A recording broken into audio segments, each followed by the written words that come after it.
see you guys. Okay, well, I'll start. I know we only have about less than 40 or less than 50 minutes left. We got data architect, data engineering, and maybe I'll start off. I'll introduce myself. Please feel free to share. Or Simon, how are you, man? I would like to share some of the things happening in the in the industry. Right now, being my role, my name is Emerson Gatchalian. A part of the global black belt team in Microsoft. So my role is basically I get pulled into big engagements. Before being a global black belt specialist, I was a cloud solution architect for less than 5 years with Microsoft.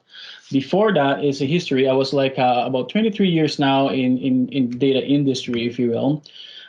Prior roles were I was a DBA. We built cloud in one of the oil and gas companies, like private cloud, if you will. I was also part of a consulting firm, CGI. Before then, it was Fujitsu. So I've seen a lot of implementations. I've seen how data evolved from being, Oracle, SQL, kind of SQL versus Oracle, databases, data lake, Hadoop at that time. And I can share where some of the companies, the big companies, are actually implementing right now. How are they actually migrating from on-premise, for example? A lot of work with Databricks. I know Chris presented earlier. We have very close relationship in how to migrate some of the legacy systems on-premise. But my goal for today, now I have a good background of folks in the call, data engineers, data architects, SAs. I'm gonna maybe dive a bit deeper, but for today, goal is to kind of give an understanding how Enterprise Data Hub is built in the cloud, Azure specifically, because I'm from Microsoft. So my role on a day-to-day basis is working with big clients. Right now, most of them are in Toronto, big banks, if you will, telecoms. In Calgary, we got many clients here in the oil and gas. And so, if we played by ear those three industries, those were the companies that I worked with, basically building the enterprise data hub. So when we talk about building enterprise data hub, there's two parts to it. A lot of the companies either migrating legacy systems, like I mentioned earlier. It could be like Teradata, Exadata, or just even SQL Server on-premise, big implementations, right? And they just want to modernize, move to Azure. A lot of the other companies as well at the same time are actually innovating. Basically, they want to work on their data, right? They have data coming from their historian environment, for example, for oil and gas. IoT implementations, for example, if you have sensors that you want to pull data out of in real time, we've done a lot of that implementations here in Calgary or in Alberta. Out east, big banks, what have you, a lot of my conversation is around migration. So they have Hadoop environments, maybe Cloudera. I have to specify it, like Cloudera or Hortonworks. A lot of the Teradata, Exadata migrations. Those are moving to the cloud simply because they want to do more analytics. They have a lot of data where they're running out of space on premise, so they just want to give breathing room for the environment, if you will. So when we talk about Enterprise Data Hub, think about this. Back in the day, like 20 years ago, we talked about databases. Every time we talk about implementations or big data projects, it's all about databases. Now it's beyond that, or way beyond that. So when we're building this Enterprise Data Hub, there's a big challenge. Like if I ask this question right now, if you are basically the owner of the platform, where would you start? Would you start with the networking? Would you start with the security? Would you start with ETL or ELT, if you will? Or would you start with storage? Would you start understanding what reports you're going to build? Or would you understand, am I doing machine learning here, or am I going to be streaming my data? So it's a big conversation. And because our clients understand small snippets of this implementation, it's hard for them to get a bigger picture, right? So if I list the top 4 challenges from these companies, may it be architects, data engineers, or even CIOs, it's this. We don't have a clear vision of how data will land or be governed in Azure. Question is where would I put it? Should I put it in a data lake, or should I continue using data warehousing? Should I put Cosmos DB, like Cosmos DB for NoSQL, or document-based data store it's hard to build an understanding, right? There's no one person in the company who can say, yeah, this is how everything will line in Azure. So that's basically the big gap that we're trying to help clients with and big enterprises to make sure it's implemented properly. The next one is, how do I prioritize corporate and data analytics projects? This is a big one because a lot of the questions was, I am migrating to Azure, but should I wait for the migration to complete before enabling my 20 other projects? There's going to be ML. There's going to be business intelligence. There's a lot of this kind of moving parts that should I wait for the migration? The answer is no, but how do we do that, right? The third one is, how do we accommodate different analytics personas? Before, 20 years ago, we have a project where we need a DBA. We're going to build these tables. We got basically developers who's going to do ETL, SSIS back in the day, and then we're going to build reports, right? Simple as that. But now there's a lot of the analytics personas. Who's going to be owning the data? Who is going to clean the data? Who is going to manage the whole platform, right? So there's a lot of that kind of that's part of the bigger project, if you will, or program. So how do we accommodate them, right? The biggest one, moving to the cloud, primary reason why a lot of the clients are moving to the cloud is because it's secure. It's funny because 5 years ago, the question was, well, how do we secure data on premise or in the cloud? Right now, it's a de facto. I want to move to the cloud because it's much more secured. Every security out there, networking, data level security, all of that is pretty much tied into the platform. And we don't have to build our IT, group, if you will, to be able to secure the environment on-prem. Everything is available in the cloud. It's ready for you to use. But how do I govern the data, and how do I secure PII data, personal information data? The question here is, the de facto here is, if I can secure my PII data, I should be able to be comfortable, not worrying about my general or my public data, right? So the goal is secure the PII data, and everything else will follow. So basically, those are the challenges that we have, right? Going to a bit deeper in PII data, it's everywhere. I was speaking with banks, telecoms, even oil and gas. It's everywhere, right? It's not like it's just your salary or SIN. It's much bigger than that. If you're in telecoms, IP addresses are considered PII data. So how do we make sure we secure the data? We land it in Azure, whatever platform or services we're going to be using, but how do we make sure it's properly governed and secured?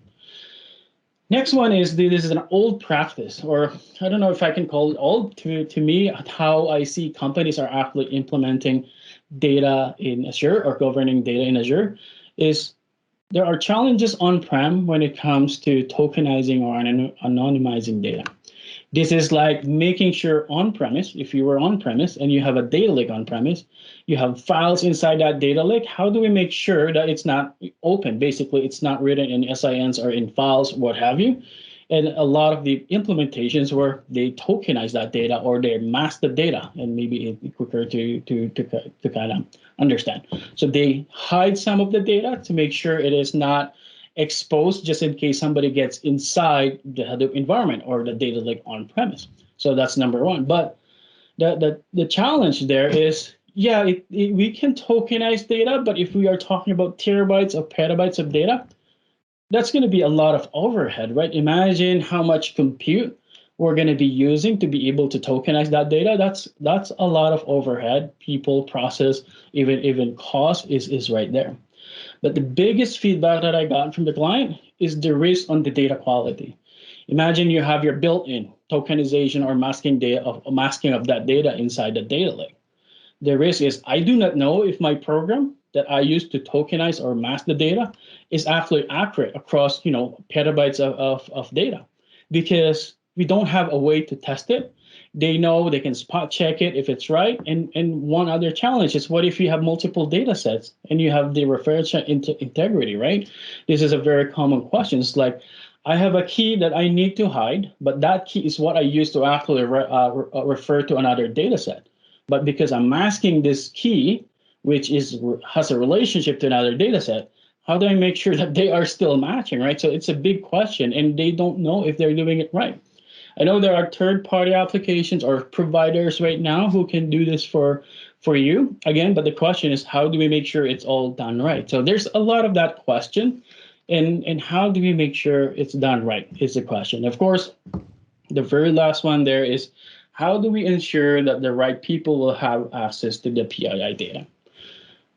Back in the day, we were only worrying about databases. Now we have data lakes, we have different platforms. But how do we make sure it's properly governed, right? So to answer that question, just time check here, about 40 minutes left. The framework is, how do we solve it? Like, we kind of like, this is what I use with all my clients, basically, in terms of a centralized approach.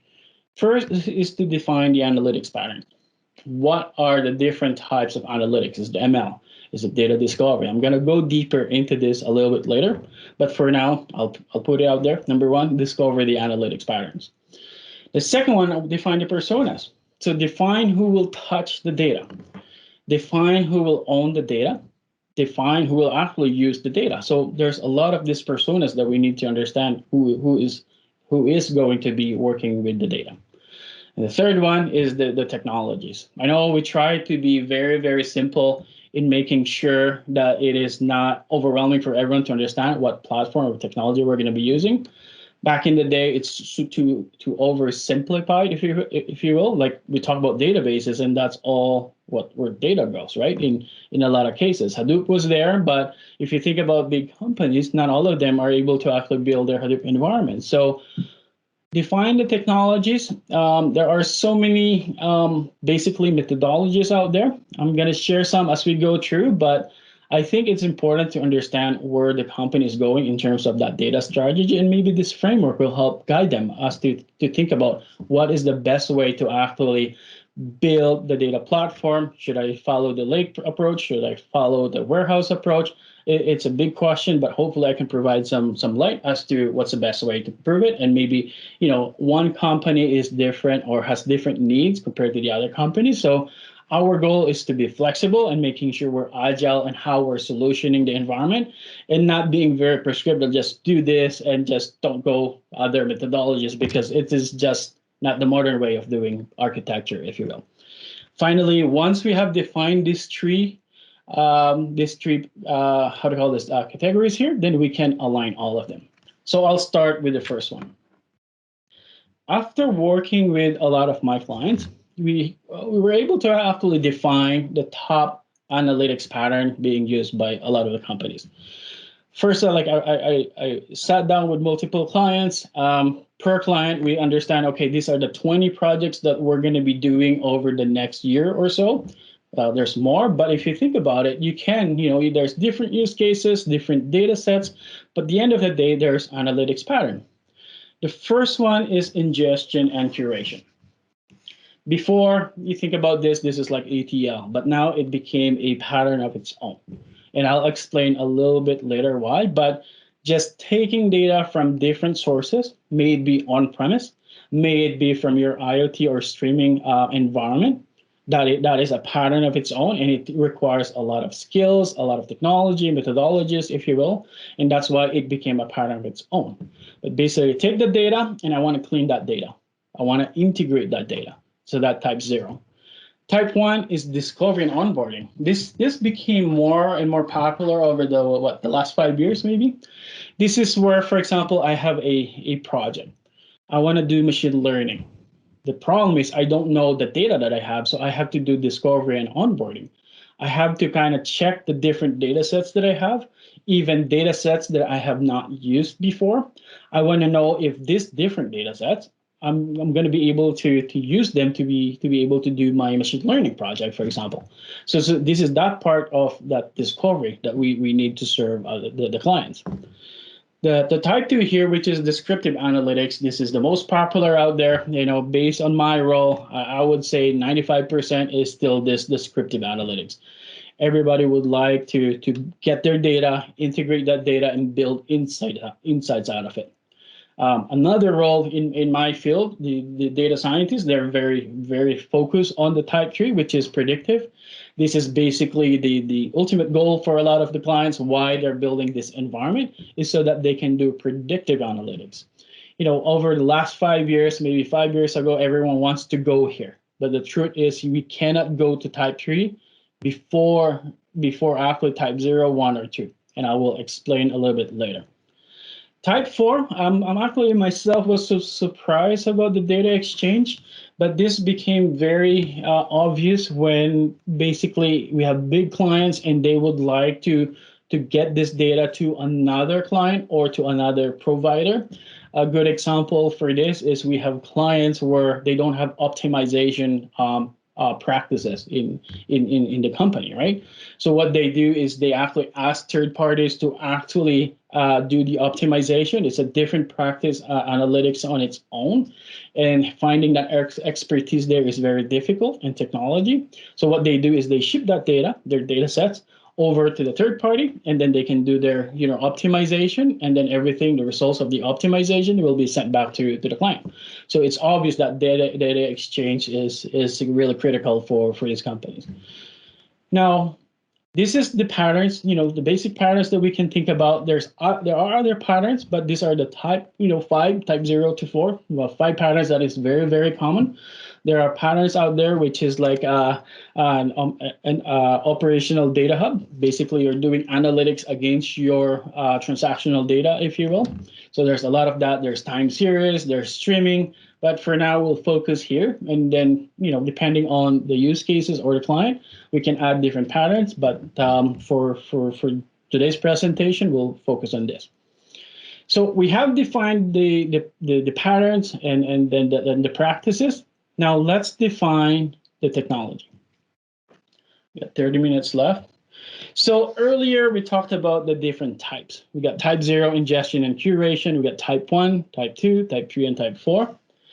Nothing new here. Basically data, we pull it from different on-prem sources or external sources, wherever they are. We pull it into the data lake. We can, use Data Factory for that. If it's batch streaming, we can use the IoT Hub as the window to Azure. And then once the data is in Azure, then we start cleaning that data, right? We got data flow, which is the visual tooling, if you will. A lot of our clients are using this because you don't have to write any code in kind of building the data engineering processes, if you will.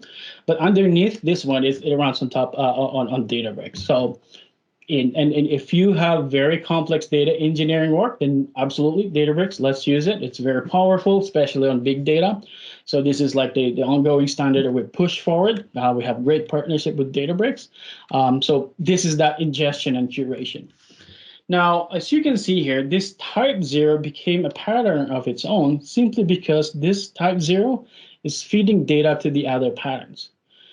You can do this data discovery and onboarding against the data that you have in the published zone inside your data lake, or in the curated, or in the raw form, right? We can use Synapse Analytics, the serverless, to actually look at the data very quickly. If you don't know how to use Databricks, Python, or Scala, we can do that in Synapse. Maybe I can show it later on if we have time. You know what? Maybe I can show it quickly now, just to kind of break the top. So let me quickly share my screen here. So that data discovery, right now I am in Synapse Workspace, right? Inside Synapse, you have the ingestion or the pipelines. You can visualize. It's integrated with Power BI. We have Spark here, which is just the open source implementation of Spark, what have you. All of that will be available, is available right now in this workspace. If we look inside the data store, we're very familiar with, the SQL pools or the data warehousing. We got tables in there, that's all good. But for the data discovery that I would like to show you right here, if you have any data inside the data lake, let me go here. This is my data lake that I have attached to my workspace, and now I can browse my data inside the lake. The security we have inside the data lake, we have a single sign-on and also a pass-through. So me as Emerson have access to all this data inside the lake. If you as whoever as a data engineer don't have access to this data sets, you won't see them, right? But from a data discovery perspective, the simplest way that you can do it, and it's so interesting, like I showed it with with one of my clients. So like say, for example, the Twitter data, I have Parquet files in it, and I just want to see what's in it. Can I use this data for my project, right? So very quickly, Parquet file, I want to write a SQL script, and I'm just going to run it. Run SQL against that Parquet file against the serverless environment. And now I can start understanding, okay, you know what? I got these columns. I have this much data. You can do work clauses here, what have you. And then pretty much you know what's inside this file, right? If you know Databricks, and I know if there's, Spark engineers, what have you, you can do the same using inside Databricks. You mount the data lake and then basically run codes, Scala, or even SQL, put schema on top of that data inside a lake. You can absolutely do that. But for a very, very quick discovery, you can also do it this way. So that's why we enable this implementation of serverless inside Synapse. So that's data discovery. Like I said, you can use Databricks for that as well. But when it comes now to type 2, where I see clients are going is basically having an environment where they can host that data. These are conversations. I'm going to go deeper into this, but basically for serving that data, you can serve that data inside the data lake, but a lot of our clients are moving to a data warehousing solution, if you will. I'll explain this a bit later, but you can put this in a data warehouse or a SQL DB. If it's a simple database, like a data mart implementation, then you have your Power BI or application, you will be consuming all that data. For type 3, which is more machine learning, we can use the Azure ML service.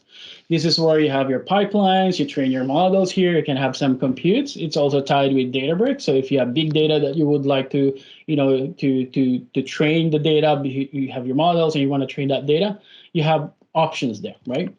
Once you're happy with your models, you can either publish some of that models in Synapse or even AKS, which is just a cluster where it becomes an API, if you will. You will call that that API, and basically from other applications, you can use predictive analytics to be able to do some of that regression or what have you that you would like to do in here. The data share here is one of the things that is taking a lot of traction, like I mentioned earlier. So basically what data share does is, say, for example, I want to share this data over to a third party so they can do their optimization, like an example earlier. I can basically take a snapshot of my data inside the data lake, for example, and then I can share that data, and then the receiving end, they can actually take that data and put them inside their data lake. If my data is in Synapse or SQL DB or Cosmos DB, I can take that data as well, take that snapshot and share that over to that third party, and then they can land it inside their data lake. Because if they're going to do machine learning on that side or optimization, you can absolutely do that. Data share, you can basically have some sort of a path of sharing that data. You know where it's going. There is the acknowledgement from the receiver that, hey, I received it and I put it in here. And there's also schedule where you can say I want to share this every hour, or sorry, every day, or what have you, right? Then there's a lot more coming out of Azure Data Share. Stay tuned. It's pretty cool, actually. Now, part of that technology, about 30 minutes left. Part of that technology is how do we govern that data? How do we make sure we know where data is? So think about, online. You're buying something online, right? You search for a specific product and you have options, and then you buy it, right? Inside the enterprise data platform is the same. Me as a business analyst, I want to look for pipeline data. I want to search pipeline. I want to make sure I have some, information that I can get from for a specific transaction, for example.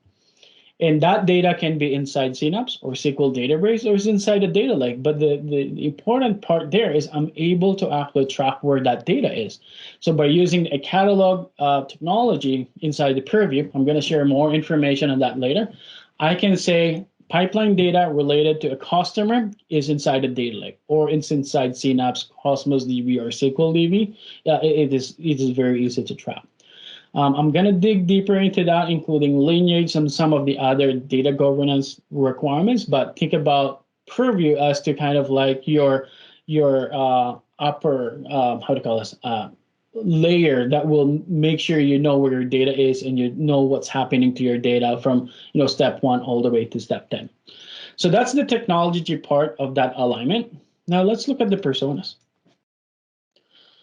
So when it comes to personas, so we talked about ingestion and curation on this side. So if we are just gonna, forget about the personas, which means we're gonna have, business users in here, that's okay, we can do that. But we have to be clear as to how do we want to govern and serve that data. Here is an example of how a lot of my clients are actually doing it. We got data that is coming from on-premise. We use the ingestion engineer. All they do is actually take the data from on-premise. Could it be streaming? Could it be from transactional systems? What have you? There's a role for ingestion engineer. It's because there's security aspect to it. We cannot just let everyone kind of see the data inside on-premise. That's why we have a role for that. Once the data is inside the data lake, for example, then the data engineer can start cleaning that data, enriching that data, and then basically store that data back inside the lake or put it into Synapse. Data scientists, they are here because they need a lot of access to, say, raw data. They need access to granular data. That's why they're mostly on this side where the data lake is. And of course, data steward. They are the ones who owns the data. They're the ones who says, you, business user, will have access to whichever, right? So the steward will basically the admin for the data. And there could be multiple data stewards inside a company. I'm not gonna drain the whole kind of types, but as you can see in data discovery, we could have data analysts in there, could be data developer, could be business users in here. Type 2, you can have your data developer or from within a project, who builds reports. There could be business users who are actually consuming the reports. Prescriptive analytics, of course, these are the data scientists. In this area, there's DevOps engineer, if you will, that kind of being being part of this this team. And then of course the last one would be the third party data consumer, and then the data steward. Now that is all cool, but still we need to define it a little bit better in Azure. So now if we are loading the data inside the data lake, we build these zones. You might have seen this, very common. I'm just gonna breeze through it. But basically you have the data that it will land in raw data. A lot of my clients, let's say maybe almost 100%, this is an immutable data. Don't touch this data, I'm gonna land it in Azure. This is just my landing zone. If you need data, as a data scientist, you can take that data and put it in your own zone. But basically, you're not allowed to update or change this data because this is immutable data. The reason for that too is, say, 3 years down the road, you want to do more on different analytics, different aggregations, different machine learning models, what have you. You still have that raw data in pristine form, and you are free to actually discover new ways of working against that data. I know it becomes like a data duplication question or concerns, but in this day with storage being very cheap and with processes and governance in place, that is very, very small cost when it comes to that governance. And I have not seen any machine learning implementation where they actually chase that raw data. They actually take copy and build their own model, build their own container inside either standardized or curated, and then they can do their models. But basically, data will land in raw zone. A lot of the clients have their standardized raw zone. Basically, if data coming here is in CSV, 4K, TSVs, or other formats, they get converted into a standardized raw data. Very commonly, like the Delta format that we have with Databricks. So it's getting ready, getting everything standardized. And then from there, you can start your aggregation, curation. And once data is ready for publishing, you can put that in curated data. If you want to serve that data, I know we have new technologies from within Databricks, but very, very simply, if you want to serve that data in Databricks, you can, for example, if that is a PII data, you can create that table inside Databricks. All the columns are there. If you want to hide salary, for example, you can create a view on top of it, and then you can control the access through the view. So basically, if you want to work on your data against a data lake, this is one way of doing it. But the question is, a lot of our clients, they just don't want to build all these tables on top of the data inside a data lake. So, and also there's a lot of security questions. How do I do row level security, for example? This is cool, you can hide that column, but I want to do row level security. I want to make sure that I have masking on the fly. Say me as Emerson don't have access to specific data. How do I mask it? But say, for example, Chris coming in, he's got access to the data. Dynamically, he should be able to see that data. So how do we do it, right? So the practice becomes very, very strong. That's why we are publishing that data in Synapse. And by doing so, we're also creating two important aspects of the solution. One is security, because now we have all that row level security, dynamic masking, what have you. But second to that is also you're creating that archiving solution, right? So you can have 20 years worth of your data in here and just serve 3 years worth of data here. That's all good. If this is mostly the data that you use against a report, you can continuously do this approach. In that way, if you have to re-aggregate anything, you can go back to the lake, re-aggregate everything here and publish. But fairly kind of like a standard now in why clients are actually still implementing this. Most importantly is this approach. If you think about, let me go back to this slide again. If we think about this wall between type 0 and type 2, for example, think about this as you're manufacturing your data, right?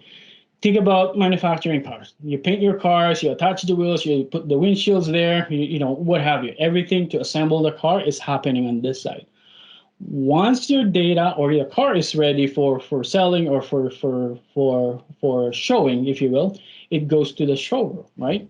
So we don't go to the showroom and say, you know what, on your way out, they're attaching your bumper or you're painting your hood, you're putting the windshield. No, we don't do that. We serve clean data. We serve the car the same way, right? So by doing that, this is like the importance of why we have that segregations. We can put all this data inside the data lake, which is like the factory. You can do all your staging, your curation, data engineering, and being this is cost effective because you're using the lake. You can use Databricks on top of it or any Spark implementation to do all of that. But once the data is already clean, ready for serving, serve it in Synapse Analytics. All of this security, column encryption, column security, row level security masking, these are the critical features that my clients need. If you're a bank, you want to make sure you have the row level security so that not every department will see your data. If you want to mask dynamically important data sets like your SIN, your salary, you want to absolutely do that. That's why that segregation is always there. I'm going to pause for a moment. Any questions? I know I have only 15 minutes left. If there's any questions, let me know. Otherwise, I'll continue. There's no questions in the chat currently, but if somebody wants to come off mute. Okay.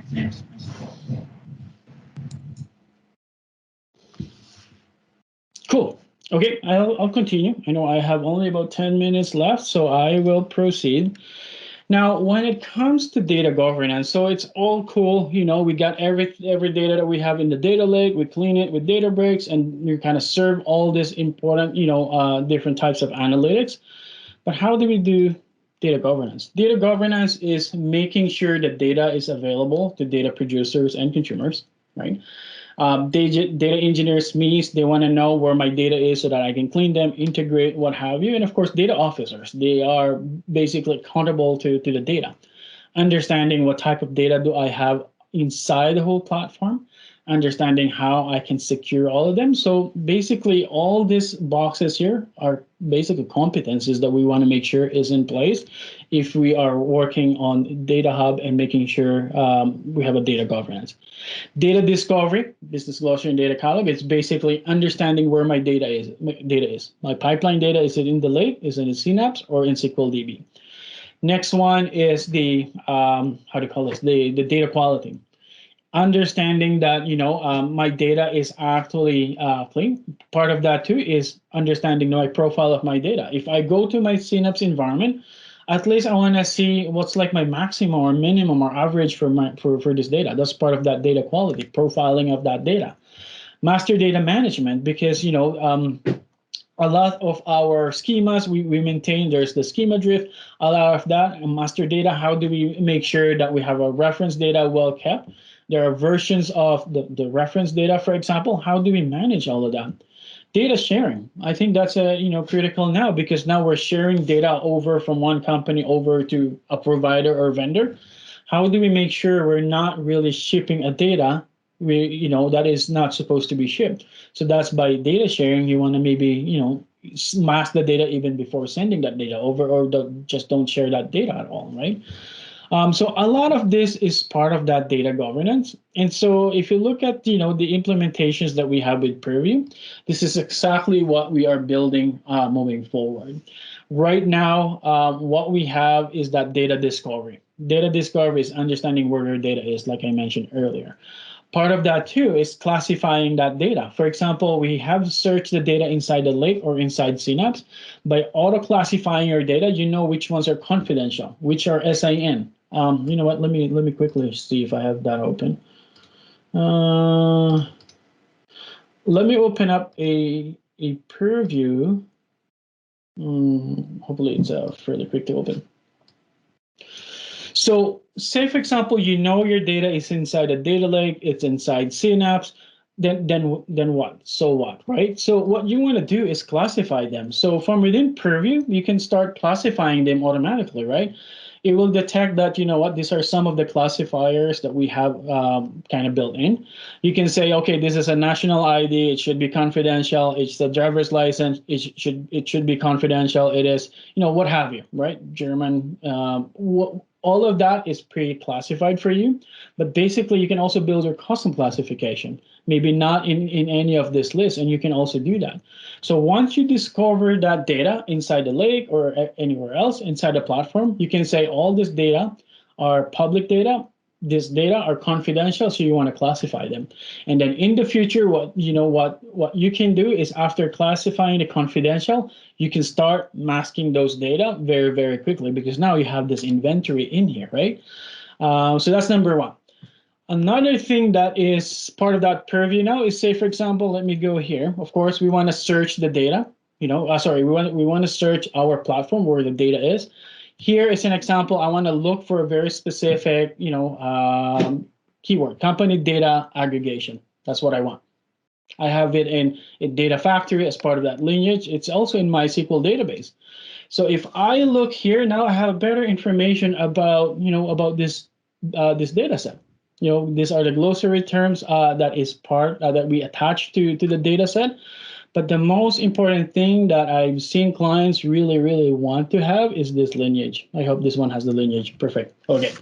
So the data set is inside this SQL table. But most importantly, clients would like to know where it actually came from, right? If I can just zoom this very, very quickly. But as you can see, the data came from the lake. It kind of get into another data factory job. And then before it actually get to this side where it goes to the SQL database. All the way down from the source, all the way to, I don't think I have I don't have a Power BI report in here, but basically in this example, we were able to trace that data, company data aggregation, actually came from the customer data inside a SQL database, the same thing. So if it's a data lake, it will show here as well, and it will show you all that transformation that it went through before it became this data, which is like this data. So I have only about 10 minutes left, but basically being able to, govern the data, the platform, understanding the analytics pattern, understanding the technologies that you're going to use and who's going to access that data. But most importantly, you want to make sure that the data is, easy to discover and classify, and also be able to see how the data kind of get, from one spot over to the other, like that lineage. That's important when it comes to governance. And very lastly here, that's the Purview. Maybe it's a good, Chris or Renata, it would be good to have some demos of Purview in the future. But there's a lot of that videos or vlogs presented using Purview. But I think it's pretty cool to have a look at that, because a lot of our clients are looking for all of this. What's the data insight, about my data? How much confidential do I have? Confidential data do I have? Where is my data located? They're looking for that, and they want to make sure that they can search data from on-premise or even data in AWS. We're supporting all of that, right? So this data governance at the very end is also as critical as how we're actually loading the data, governing that data inside the lake or inside Synapse or SQL database, as to discovering that data. Yeah, I think we got about 10 minutes left. That's about it for me for today.